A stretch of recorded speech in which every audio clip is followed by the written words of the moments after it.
Hey guys, it's Chicken Queen, and today we're gonna exploit some of my deepest secrets by me reading you guys my dreams.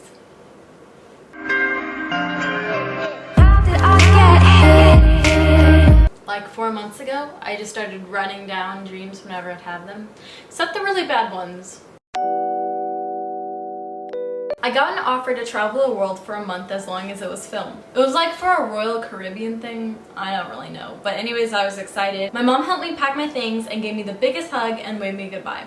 I got in this small black private jet with a black man driving and a woman with a camera to my face. They said, "So what's the first thing you're gonna do?" And I said, call my boyfriend. So I dialed Marshall's number and called him and said, "Hey babe, I got this amazing last minute opportunity to travel the world in a span of a month, so I took it, I love you." Man, that sucks, I didn't even tell him. As soon as the call was over, the woman put down her camera, looked straight ahead, and the plane landed. I said, "No way we're in the Caribbean yet." The man flying said, "Be quiet, don't say a noise, always comply." I didn't say anything, but I was freaking out. I didn't know what was going on. But I did comply. I stayed quiet and I didn't touch my phone and waited until I could get out. It was pitch black and I didn't know where we were. And he pushed me down into this yellow building where another man was.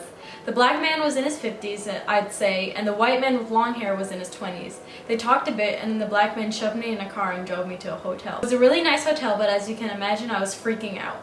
He locked me inside with this other woman named Haley, who is my age, except she had really short blonde hair.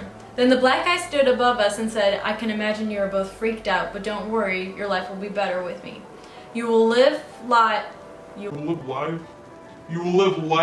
in my house and follow my rules. I will now go get supplies. I will be back," he says, and leaves. Haley turns to me and I can see she's just as scared as I am, but I wasn't planning on staying. I climbed to the nearest window and broke it with a lamp and told Haley to come with me, but she refused. I jumped out, ran into the streets, and ran and ran. I called Marshall and told him everything and where I thought I was and stuff, but I got another call coming from an unknown number. I put Marshall on hold and answered the call, and the black man said, "I see you run away, to which I will let you, but you'll regret it." I hung up and immediately called 911. 911, what's your emergency? I said, "I just got kidnapped by this black man." I said, I just got kidnapped by this black man and I escaped and don't know where I am and I'm scared. She said, "Slow down a second, sweetie. Where are you near?" Look around and see the yellow building I was shoved into. I said, "I'm near this intersection between a hotel and a mustard yellow building. We know exactly where you are. Don't move, we're coming." I hung up so relieved, but I waited and waited. The police never came. It's as if I wasn't even talking to the police. So I ran into this random building that had all these phones, and I found Marshall. You can imagine how happy and joyful I was to see him. I asked to use his phone to call the police again, but nothing worked. I asked another woman to use her phone and it didn't work. The black man had found a way to bug my phone, and everyone else's. He knew where I was and he was coming for me. A big black car pulled up and tears welled up in my eyes as I realized this was going to be my new life. They took me and pushed me in a car, and then they took Marshall too. I was happy that he was with me, but I knew that couldn't last long. When we got to the hotel, the black man tied Marshall down to a chair facing the bed in the master bathroom. He pushed me in, untied, and then locked the door.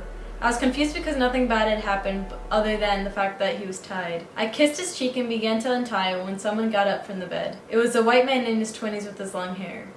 Okay, I didn't realize this got really dark, so I'm not going to be able to finish it because it has like a trigger warning. But if you're a close friend of mine, you can just text me and I'll tell you. I was with Bethany. Let's just name her Beth. I was with Beth and we were having a sleepover at my house.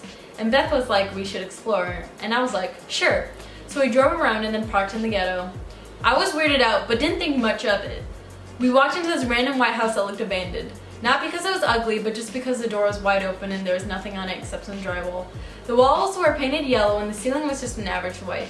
We looked around and then headed downstairs, and it smelled like dank weed. We went down there and there was just mountains of weed and other things like money, alcohol, and I was like, "I've never tried weed." And Beth was like, "Maybe we should. Maybe we should. With all this we could get rich." And I was like, "We're not stealing, but I guess we could try smoking." I took some weed in a box and took it over to my house. She rolled it up and straight up smoked it while I just stared at it. Okay, this is where it gets random and weird. At the bottom of the box was Life cereal, and I was like, instead of smoking, I'll just eat this. But they made the Life cereal into edibles. I I didn't know it quite yet though. I told Beth we needed to go back and return the weed. So we went back and a bunch of black guys were down there smoking and they all stopped to look at Beth. Beth said, "We came to return this because it's not ours." As the black guy started yelling, it hit me. The weed, I mean. I was baked like a pie. The room was shifting a bit and I felt slow and warm. And like the walls were very comforting. Beth and I got back to the house. I was like, yo, what? And I Snapchatted everyone telling them I was baked and then I woke up. Can you imagine life cereal edibles?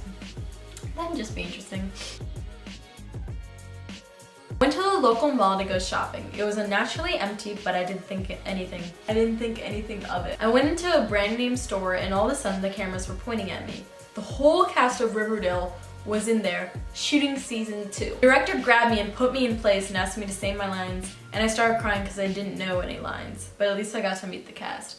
Also, like, I remember, like, this was so vivid. I was like in the store and I was looking at the girl playing Betty. I was looking at Betty and I was just like, oh my gosh, I can't say my lines. And she was looking at me like, what's going on? That's it. If you guys want to know more, I can always do a second one and maybe we'll do another one. Thank you guys so much for watching. I'm Chicken Queen, this is Light Bulb, and have a good breakfast.